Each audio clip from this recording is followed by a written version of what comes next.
બનાસકાંઠા જિલ્લાના સોઈગામ તાલુકાના ડાભી ગામમાં એક શાળા આવેલી છે। તે શાળામાં શિક્ષકોની ઘટ જોવા મળી રહી છે। સીસીટીવીનો અભાવ છે, સાથે જ પીવાનું શુદ્ધ પાણી પણ નથી। તેને જ લઈને ગ્રામજનોએ આ શાળામાં તાળાબંધી કરવા માટે મજબૂર બન્યા છે, સાથે જ તેઓ ધરણા ઉપર પણ બેઠા છે।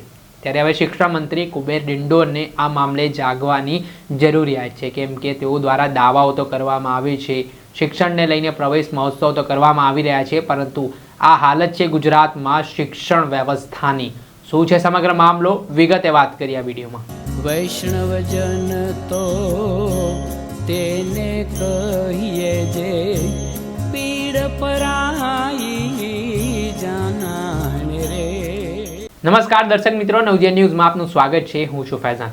આ જમાનો ડિજિટલ બન્યો છે, સોશિયલ મીડિયાના આ યુગમાં, અને ખાસ કરીને જ્યાં શિક્ષણની ખૂબ તાતી જરૂરિયાત છે, તેવા સમયમાં ગુજરાતની કમનસીબી કહેવાઈ રહી છે કે જ્યાં એક બાદ એક દુઃખદ સમાચાર સામે આવતા હોય છે કે જે ગામડાઓમાં શાળાઓ આવેલી છે, તે શાળાઓમાં તાળાબંધી કરવા માટે લોકોને મજબૂર થવું પડતું હોય છે। કેટલાક કિસ્સાઓમાં વિદ્યાર્થીઓ છે તેમનો ડ્રોપ આઉટ રેશિયો પણ વધી રહ્યો હોય તે પ્રકારના અહેવાલો સામે આવતા હોય છે।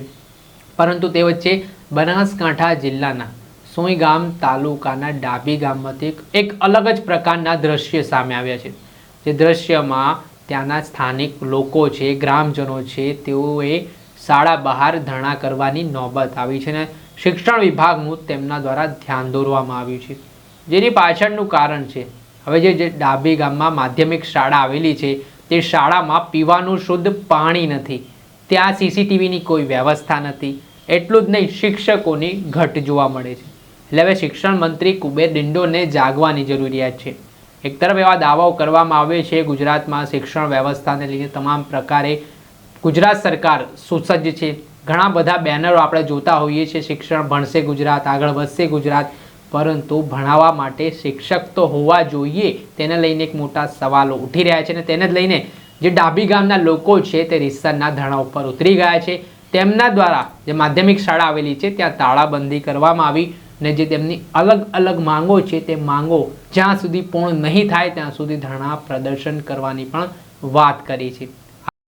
આ સતત 3 દિવસની તાળાબંધી પછી જો તંત્ર કોઈ હજી સુધી સ્કૂલની મુલાકાતે નથી આવ્યો, તો આ જોતા એવું લાગે છે કે તંત્રને સરકારી શિક્ષણની અંદર બિલકુલ પણ રસ નથી। તંત્રને અમારો શિક્ષકોનો પ્રોબ્લેમ સોલ્વ નથી કરવો, અને કોઈ ગરીબ મધ્યમ વર્ગનો વિદ્યાર્થી ભણીને આગળ આવે એની અંદર તંત્રને બિલકુલ રસ નથી।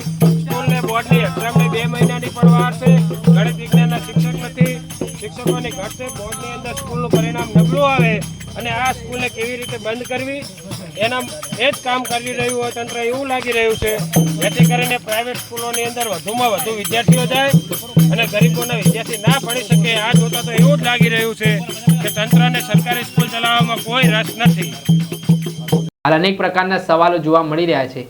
ગ્રોથ એન્જિન ગુજરાતની વાત કરી રહ્યા છે આપણે, જ્યાં શિક્ષણને લઈને તો જાગૃતિ માટે તમામ પ્રકારના કાર્યક્રમો થતા હોય છે।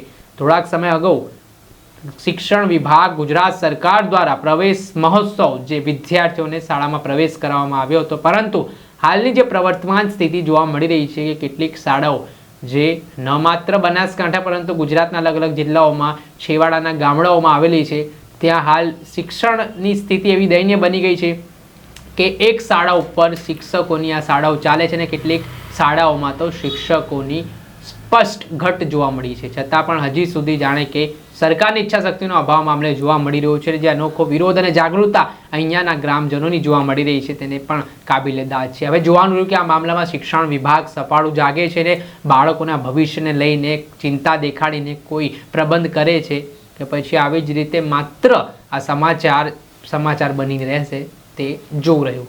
દર્શક મિત્રો, નવજીવન ન્યૂઝને આપ લાઈક કરી લો, સબસ્ક્રાઇબ કરી લો અને શેર કરવાનું ભૂલતા નહીં। વૈષ્ણવજન તો તેને કહીએ જે પીડ પરાઈ